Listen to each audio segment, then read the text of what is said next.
Hello there, this is Dr. Roger Teel. I'm pleased to be a part of this Wednesday night series. I've got a two-parter for you.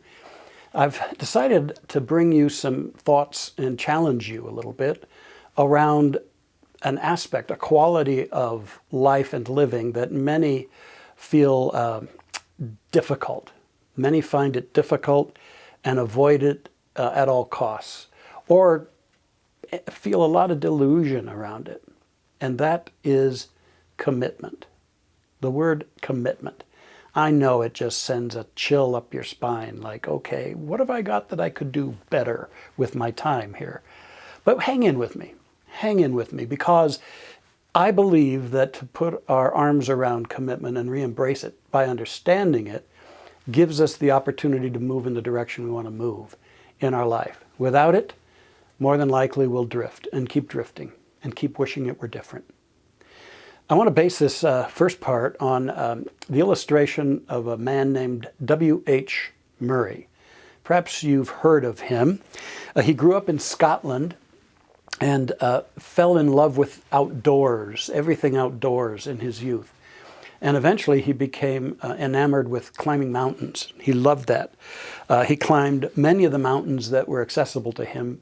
That is, up until the outbreak of World War II. And so when that happened, he enlisted, and he was sent to the Middle East and North Africa, and then he was captured. And he spent 3 years in various prisoner of war camps, one in Italy, then Germany, then Czechoslovakia. Now, while he was imprisoned, get this, he wrote and finished a book entitled Mountaineering in Scotland. Now, the first draft of this book was written on the only paper he had at the time, which was rough toilet paper. I could say a lot about that, of the quality of the book, but I'm not going to go there. But the challenging thing, the sad thing, was the Gestapo found out about it and destroyed the book. Much to the surprise of his fellow prisoners, what did Murray do? He started all over again. And he wrote it again, despite the fact that it could get captured again, and despite the fact that he was so weak, given the starvation diet that they'd been on, that any chance of him climbing more mountains seemed dim at best. But still, he had this thing I'm talking about called commitment, and he wrote that book. Finally, that book was published in 1947. And it would be the first of 20 books that Murray wrote. You see, he had this quality where, things come, things change, things go, but his commitment had to be steady. And that's the thing with commitment. Many a time, I think we leave a back door open. We think we're committed to something, but we've got a back door that we can slide through. We can bail out pretty easily. We allow ourselves this, rather than understanding the true nature of commitment as being a final decision that's irretrievable and non-negotiable. And there's a power in that. If we can muster that up and be that clear with ourselves, there's not going to be any back doors. And things may happen I don't know about. There may be setbacks, but my commitment shall maintain. And so he had that quality that allowed him not only to write those books, but also to recover his strength, and then to serve as the deputy leader of the 1951 Mount Everest expedition, which was the one that finally made it to the top and found the reliable route to the top that's used to this day for those intrepid ones climbing that incredible mountain. So he talks about this ability he had to keep on keeping on and to achieve what he was really after in a book that he wrote. And part of this statement has become very famous, and you'll recognize it probably. But he also said, but when I said that nothing had been done, he's talking about the preparations for this expedition and the group that had come together to try again. He said, I erred in one important matter. We had definitely committed ourselves and were halfway out of our ruts. So what he's saying is that, we still had a lot of stuff to get in place, a lot of equipment, a lot of guides, we had so many things. But we did this most important thing. We committed ourselves. And by the very commitment, that got us halfway out of our ruts. Now, if we don't have that kind of commitment, by golly, we'll stay right in those ruts, without a doubt. Going on, he said, we had put down our passage money and booked a sailing to Bombay. Now, they didn't know where they were going to go from there, and there were many details left out. But you see, he said, commitment does what it needs to do as it appears. So they put the money down. They didn't wait for the full-blown plan to be presented to them or to come forth. They committed themselves and they put the money down. And he said, this may sound too simple, but it is of great consequence. And here's the more popular part. Until one is committed, there's hesitancy, the chance to draw back, always ineffectiveness. You see, that's the quasi-commitment that's all too common. We got that back door.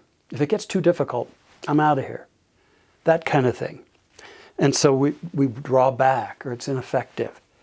Then he said, concerning all acts of initiative and creation, there is one elementary truth, the ignorance of which kills countless ideas and splendid plans.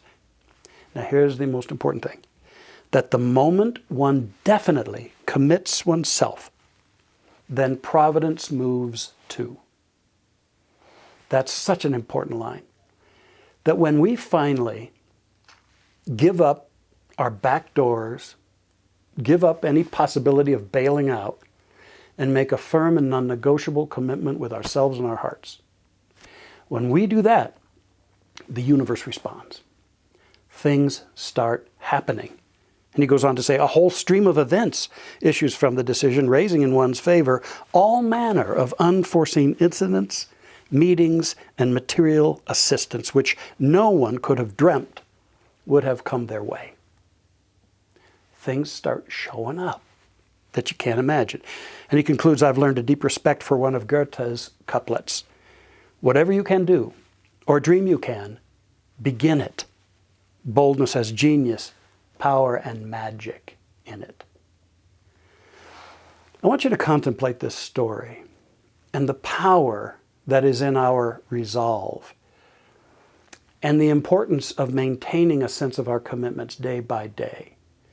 And next week, next Wednesday, I'm going to talk more about the elements of commitment and how we can be so clear with ourselves and then find out that the universe is conspiring to support us if we are fully committed. All right, so I'll see you next week.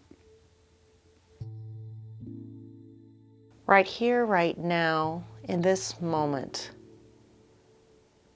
I recognize the one life, the one infinite intelligence, the one unconditional love that is God, that is Spirit, that is this infinite presence, this infinite possibility, this infinite wonder, this infinite faith and growth and expression. I recognize that is right here, right now in me, and every person hearing these words, in all of life everywhere. For there is no one and nothing that is outside of this oneness and this grace. And it is in this grace and oneness that I speak the word. This word is already written in that law of mind. And I'm so grateful to recognize that trust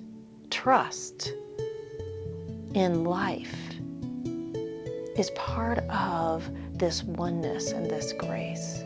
I recognize trust in activities and experiences, knowing that they are divine gifts. I trust that feelings are a divine gift, a message, an indicator, a packet of information. And I recognize that full trust in this guides us forward. Full trust in all of life and the infinite bounty of God that is forever being given to everyone.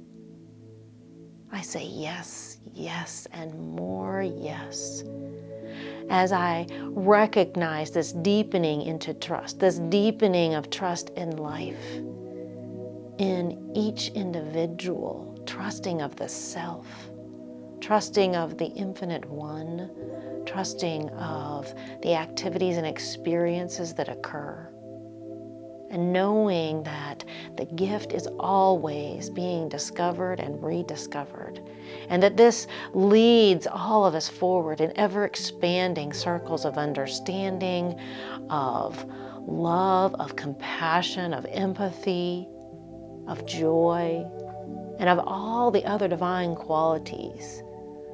And I rejoice in this word of truth and power and presence. I recognize that the law operates always says yes. And so as I release these words into the law, I know that they're already done, that they're manifest for everyone and all, and there's nothing and no one left out. And so it is in this grateful, grateful heart that I let go and know it is done. And so it is. Amen.